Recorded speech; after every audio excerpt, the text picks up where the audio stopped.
My name is Claire Bennett. I am 31 years old. And until that Sunday afternoon, I believed that cutting contact with my family meant I was finally safe. I was wrong. The message arrived at 3:12 p.m. No caller ID, no name, just a photo. My daughter Lily sitting on our living room floor, playing with her blocks. The angle was wrong, too high, too precise. Someone had taken that picture from inside my house. I didn't scream. I didn't move. I just stared at the screen until another message appeared. You really thought distance would protect you? My hands started shaking so badly I dropped the phone. For a few seconds, I couldn't breathe.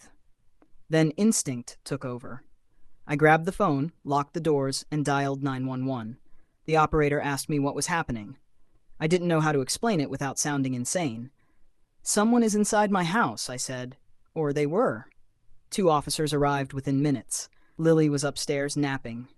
I hadn't checked on her yet because I was afraid of what I might find. One of the officers, Officer Daniels, went upstairs while the other stayed with me.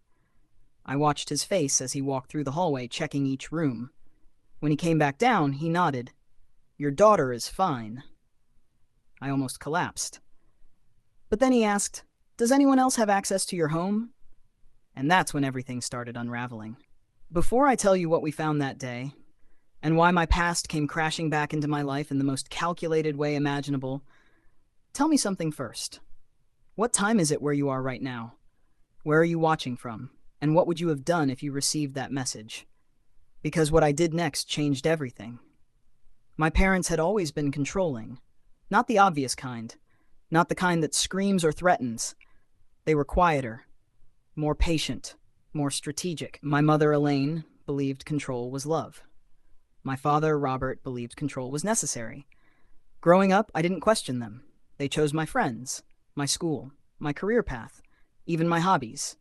When I got into a university out of state, they convinced me to stay local for financial reasons. When I met Daniel, my now husband, they said he was unstable and not right for me. I married him anyway. That was the beginning of the end. We cut contact 2 years later, after Lily was born. At least, I thought we did. Back in the present, the officers searched the house. At first, nothing seemed out of place. Then Officer Daniels stopped in the kitchen. Ma'am, he said, pointing up. There was a smoke detector above the table. Except, it wasn't just a smoke detector. Inside, it was a tiny camera. My knees nearly gave out. They found another one in the hallway, and another in Lily's room. I couldn't process it. My mind refused to connect the dots. Until my husband Daniel came home. He froze the moment he saw the police. Then he looked at me and whispered, They found it, didn't they? That was the moment I realized he knew something I didn't. The officers turned to him immediately. What do you mean? One of them asked. Daniel ran a hand through his hair, clearly panicking. 3 weeks ago, he said slowly, your father approached me. My stomach dropped. He said he wanted to rebuild the family. He asked if I'd consider letting them spend time with Lily again. I felt anger rise in my chest. And, I asked. I said no, Daniel replied. He didn't argue. He just smiled and said, you'll change your mind. Silence filled the room. Officer Daniels looked at both of us. Did he mention anything about entering your home? Daniel shook his head. But we all knew what that meant. They didn't need permission. They had never needed permission. The forensic team arrived shortly after. They collected the cameras, checked the locks, and examined the doors. The back door showed signs of tampering. Not forced entry, something more subtle, like someone who had a key. And suddenly, I remembered something. A year ago, my father had helped us fix that exact lock. We had changed the front door after cutting contact, but not the back. I felt sick. The officers asked if I had received anything else.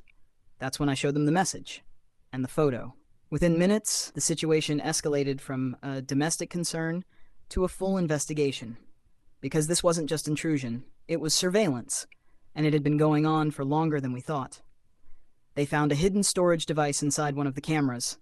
When they checked the footage, they discovered weeks of recordings. Our conversations, our routines, our private lives, documented, cataloged, analyzed. And then they found something worse. A folder labeled Case Preparation. Inside were notes, detailed notes. Every argument Daniel and I ever had. Every late payment, every missed appointment, every moment taken out of context, twisted into something else. Neglect, instability, risk. It wasn't documentation. It was a narrative, a story. And my parents were writing it. The next morning, we met with an attorney. Her name was Laura Mitchell. She reviewed everything in silence. Then she looked up and said one sentence I will never forget. "They're building a custody case against you." I felt like the ground disappeared beneath me. "They're trying to take Lily," she added. Everything suddenly made sense. The cameras, the notes, the photo. It wasn't random. It was preparation. We filed for a protective order that same day, but it was already too late because my parents had already made their move. 2 hours later, Laura called me. "They filed an emergency petition this morning." My heart stopped. "They're claiming you're mentally unstable," she said, "and that your daughter is in danger." The hearing was scheduled for the next day. I didn't sleep that night, not even for a minute. The courtroom was colder than I expected.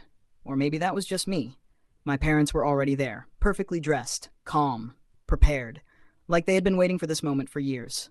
Their lawyer spoke first. He described them as concerned grandparents, said they had evidence, said they feared for Lily's safety. Then he presented their proof. Edited footage, selective photos, manipulated notes, everything designed to look convincing. For a moment, I felt like I was losing. Until Laura stood up. She placed the original files in front of the judge. Unedited, uncropped, complete. The difference was undeniable. Moments they claimed were neglect showed Daniel standing nearby. Moments they called instability were normal disagreements. Context changed everything. Then Laura introduced the most important piece of evidence. The cameras, hidden inside our home without consent. The courtroom went silent. The judge leaned forward. "Are you aware of these devices?" he asked my parents. My father tried to speak. My mother didn't wait. "A mother does what she must," she said. The words echoed through the room, and in that moment, everything collapsed. The judge denied their petition immediately. He issued a temporary restraining order and referred the case for criminal investigation. Outside the courtroom, my father finally lost his composure. "You've made a mistake," he said. "No," I replied. I stopped making them. The investigation moved quickly after that. The devices were traced, the purchases documented, and within a week, my parents were arrested. The charges were serious: illegal surveillance, burglary, forgery, conspiracy. But what shocked me most was how much they had prepared. Years of files, records, plans. They hadn't just reacted to my independence, they had been planning for it, waiting, building a case, creating a reality where they were the solution. And I was the problem. The trial took months, but the outcome was inevitable. The evidence was too strong, too detailed, too real. My father was sentenced to several years in prison. My mother received probation and strict restrictions. They lost everything they had built: reputation, status, control. And for the first time in my life, they couldn't rewrite the story. A year later, our home feels different. Quiet, safe, ours. I still check the smoke detector sometimes. Old habits don't disappear overnight, but the fear is gone, replaced by something stronger. Clarity. My daughter is growing up in a home without control disguised as love, without manipulation disguised as care. And that matters more than anything. Sometimes people ask me if it was worth it, if exposing them was worth losing my family. I always give the same answer: I didn't lose my family, I found my freedom. Because here's the truth: control only works when you stay silent. The moment you document it, the moment you speak it, the moment you refuse to play along, it begins to collapse. So if you ever find yourself in a situation where something feels wrong, don't ignore it, don't minimize it, and don't let anyone convince you that control is the same as love. It isn't. It never was. Would you have ignored that message? Or would you have called for help immediately? Because sometimes the moment you choose to act is the moment everything changes. The part I didn't tell you yet is that it didn't end with the arrest. Because people like my parents don't just lose control and disappear. They adapt. 3 weeks after the trial began, I received another message. This time, it came from an unknown email. No subject line, no greeting, just one sentence. "You think you've seen everything?" Attached was a video file. My hands froze over the keyboard. For a moment, I couldn't bring myself to open it. Daniel noticed immediately. "What is it?" he asked. I turned the screen toward him. His face went pale. "Don't open it," he said quietly, but I already knew I would, because ignoring it would mean letting them keep control, and I was done with that. I clicked. The video started instantly. It was dark at first. Then the image adjusted, and I saw myself 6 years ago, in a hospital room, holding newborn Lily. I stopped breathing. It was the day she was born. I remembered every detail of that moment. But I had never seen it from that angle, because it wasn't my memory. It was a recording. Someone had been filming us back then, before we even cut contact, before I realized what they were capable of.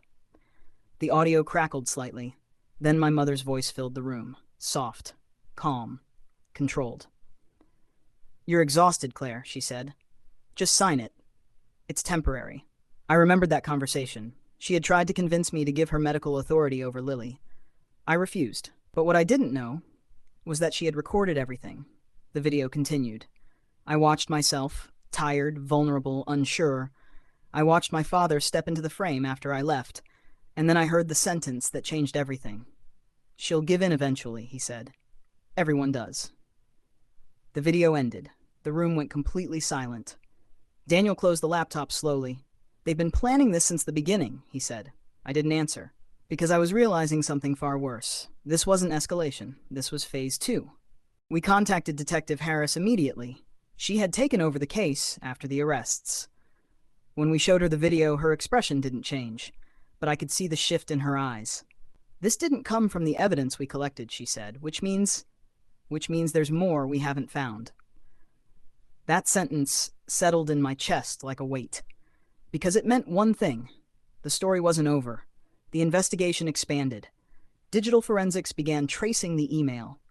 At first, it looked like it came from a public network, but buried beneath layers of routing, they found something. A pattern. The same pattern used in the devices installed in our home, which meant whoever sent that video was connected to the original operation. 2 days later, Detective Harris called us in. "We found him," she said. "Who?" "The technician." My heart skipped. She explained that Calvin Reese, the private investigator my parents hired, hadn't acted alone. He had subcontracted part of the work. A man named Victor Hale, former security specialist, fired from multiple jobs for ethical violations, and most importantly, he had never been caught, until now. They tracked him to a storage unit. Inside, they found something that made even the investigators pause. Dozens of labeled drives, each one marked with dates, locations, names. One of them said, "Bennett, Archive." I didn't want to ask, but I did.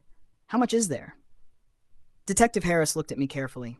"Years," she said. I felt something inside me break.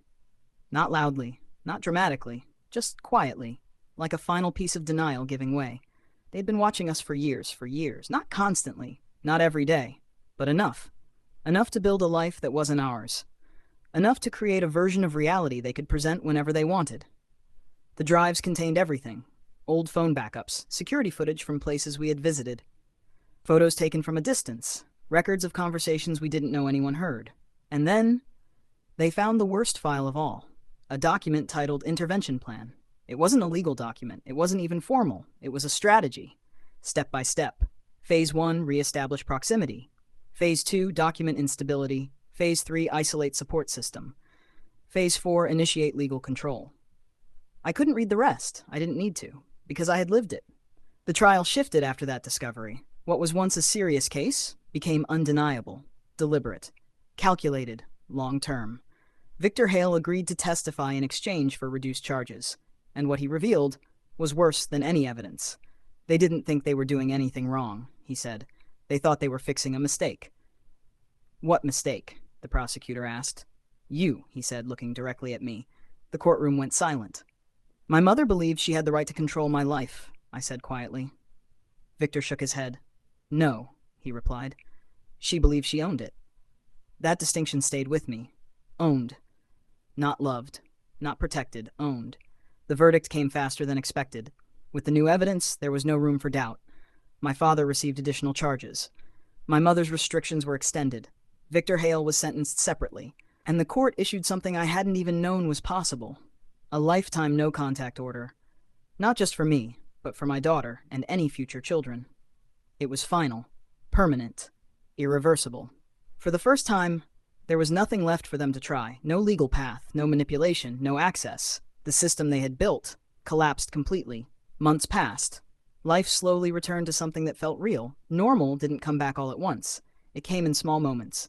leaving the house without checking behind me, letting Lily play near the windows without closing the curtains, answering unknown numbers without fear. Daniel and I changed too, not just because of what happened, but because of what we understood now. Silence doesn't protect you. It protects the person controlling you. We stopped avoiding difficult conversations. We stopped minimizing things that felt wrong. And most importantly, we stopped explaining away behavior that crossed boundaries. One evening, about a year later, Lily asked me a question. "Do I have grandparents?" I paused. Not because I didn't know the answer, but because I wanted to give her the right one. "You do," I said gently. "Where are they?" she asked. "They made choices that mean they can't be part of our lives," I explained. She thought about it for a moment, then she nodded. "Okay." And just like that, she accepted it, without confusion, without fear, without the weight I had carried my entire life. That's when I realized something. The cycle had ended. Not because they were gone, but because I chose something different. People often ask if I regret opening that email, if I regret pushing the investigation further, if I regret exposing everything. My answer never changes. No. Because truth doesn't destroy your life. It reveals what was already broken. What you do with that truth, that's what defines your future. So let me ask you again. If you received that first message, would you have ignored it? Or would you have followed it to the end? Because sometimes, the scariest door to open is the one that leads to your freedom. The final piece of this story didn't happen in a courtroom. It didn't happen during an arrest. And it didn't happen when the last verdict was read. It happened quietly, almost invisibly. 16 months after everything ended. By then, life had stabilized in ways I once thought were impossible. Our home was no longer a place I scanned for hidden devices. The locks had been replaced twice. The walls repainted. The air felt different, not safer, free. Daniel and I had rebuilt something stronger than what we had before. Not just a marriage, but a kind of honesty we had never truly practiced. We didn't hide things anymore. Not fear, not doubt, not even the small cracks that used to grow into silence. And Lily was growing up without that tension, without that quiet pressure I had once mistaken for love. She laughed easily. She trusted freely. She didn't look over her shoulder, and that mattered more than anything else.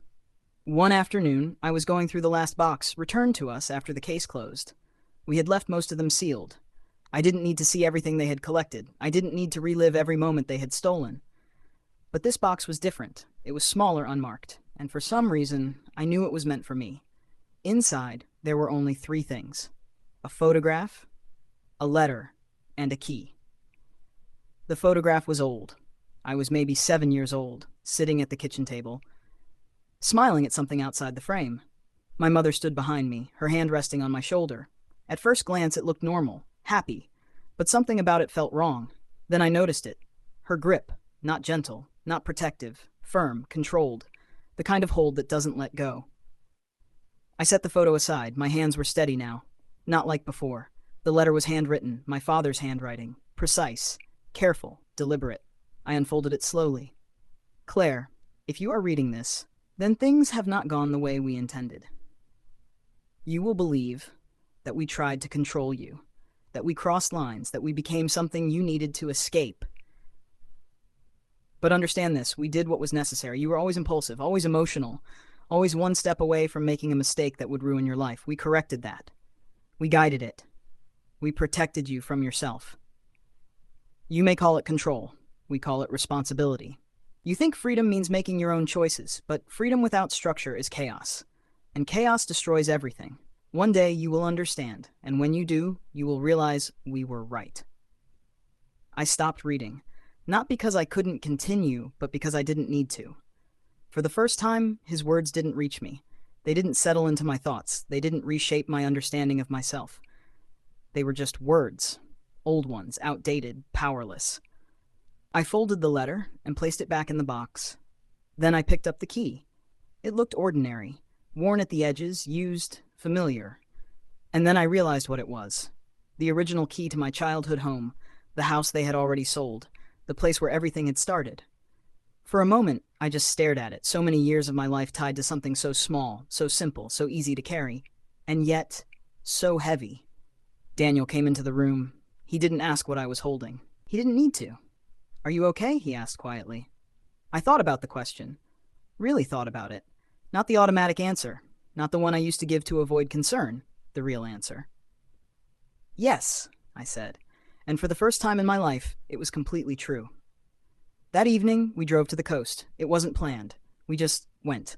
The sky was gray, the water restless, the kind of weather that used to make me uneasy. Now it felt honest, real. I stood at the edge of the shore, the key in my hand. I thought about everything it represented. Control, expectation, silence.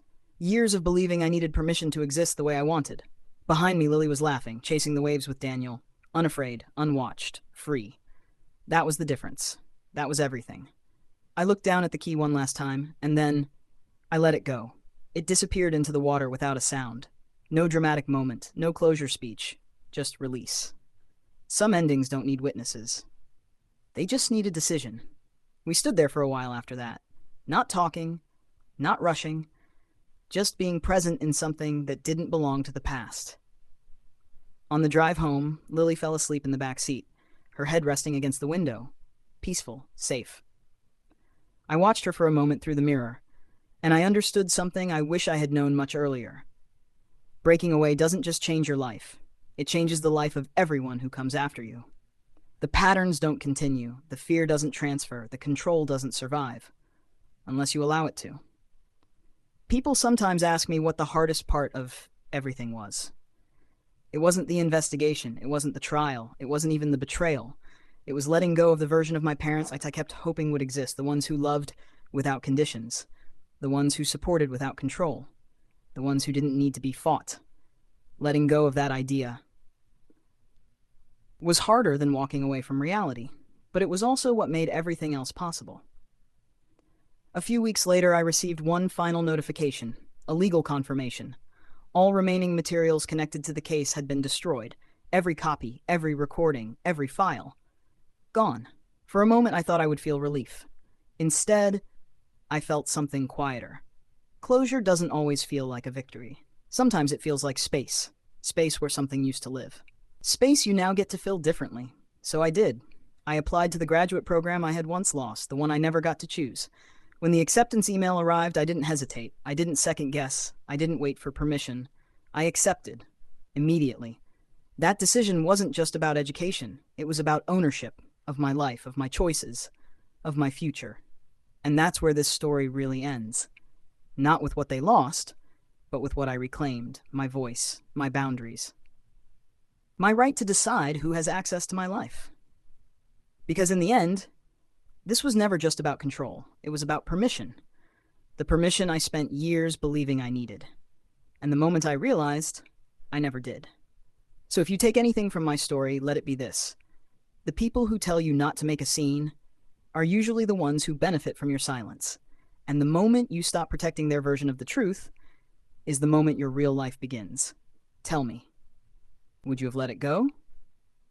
Or would you have fought all the way to the end? Because sometimes, freedom doesn't come from escaping. It comes from deciding you're no longer willing to be controlled.